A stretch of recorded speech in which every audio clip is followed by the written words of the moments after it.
Good morning বন্ধুরা। তো সকাল 7:30 নাগাদ বাজে আর উঠে গেছি এখন। তোমরা সবাই কেমন আছো? আশা করছি সবাই খুব খুব ভালো আছো। আমিও ভালো ভালো আছি আর কি। তো উঠে একটা চিন্তায় পড়ে গেছে, আজকে একটা বিয়ে বাড়ি যাওয়ার কথা আর কি, চাকদা, গোপালনগর থেকে চাকদা যাওয়া কিন্তু একটুখানি কথা, এই নিয়ে চিন্তায় পড়ে গেছি। আরও ছোটো বাচ্চা আছে সাথে, তো ভাবছি যাবো কি যাবো না, যাবো কি যাবো না, এটাই চিন্তা করছি। তো অবশেষে যাওয়ার জন্য রেডি হলাম। তো যাবো এখন মার্কেটে গিয়ে জিনিসপাতি নিয়ে আসলাম। এই যে কিনে, রিশু সোয়েটার ছিল না, তো দুটো সোয়েটার নিয়ে আসলাম কিনে ওর জন্যে, আর নিয়ে আসলাম হচ্ছে গিয়ে গিফট কিনে, ওই যে গিফট। তো এখন যাচ্ছি। প্রথমে ভাবছিলাম যাবো না, তো এই যে রেডি হয়ে গেছি আমি। বাসে করে যেতে হবে, তো এই জন্য প্রথমে ভাবছিলাম যাবো না। তো ঠাকুরের ইচ্ছে কোনো অসুবিধাই হয়নি বাসে। তো এই যে রূপেশ রেডি হয়ে গেছে, আর রিশু ওই যে ঘুমাচ্ছে। ওকে আগে থেকে মানে রেডি করে ঘুম পাড়িয়েছি, তাকে যখন নিয়ে যাব অসুবিধা না হয় জামা প্যান্ট পরাতে। তো যে বাস থেকে নেমে পড়েছি, আমার যা আসছে, দেওর আসছে, দেওরের ছেলে মেয়ে আসছে, সবাই আসছে, আমরা একসঙ্গে আর কি। তো এই যে বিয়েবাড়ি ঢোকার পথে এই যে রূপেশকে একটু দেখাচ্ছিলাম, তো রূপেশ চলে গেল এই যে।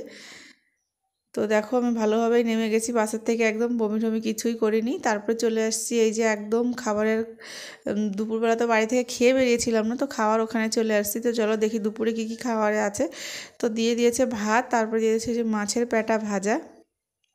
কোনো অনুষ্ঠান বাড়ি গেলে কিন্তু মাছের পেটা ভাজা পাওয়াই যাবে খেতে, ওটা দিয়ে ভাত খেতে দারুণ লাগে। তারপরে চলে আসে যে ছ্যাঁচড়া, মাছের মাথা দিয়ে একটা ছ্যাঁচড়া করেছে, পুঁই শাক আলু টালু দিয়ে, কুমড়ো টুমড়ো দিয়ে। আর করেছিল হচ্ছে কি মুসুরের ডাল। তো চলো খাওয়া দাওয়াটা শেষ করে নিই।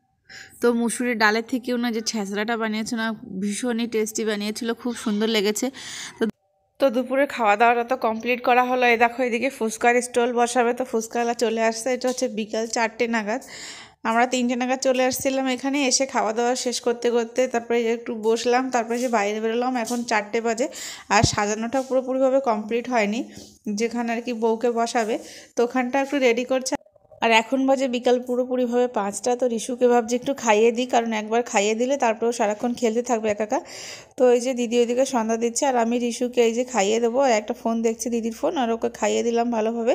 খাইয়ে দিয়ে তারপর ওকে ছেড়ে দেবো, কারণ না কারোর সঙ্গে খেলা করতে থাকবে। তো ওই যে মামার সঙ্গে নাচানাচি করছে ও। তো চলো আবার পরের ভিডিওতে আসছে আমাদের বিয়ের মানে বৌভাতের ব্লগটা, ঠিক আছে? তো চলো ততক্ষণের জন্য টাটা।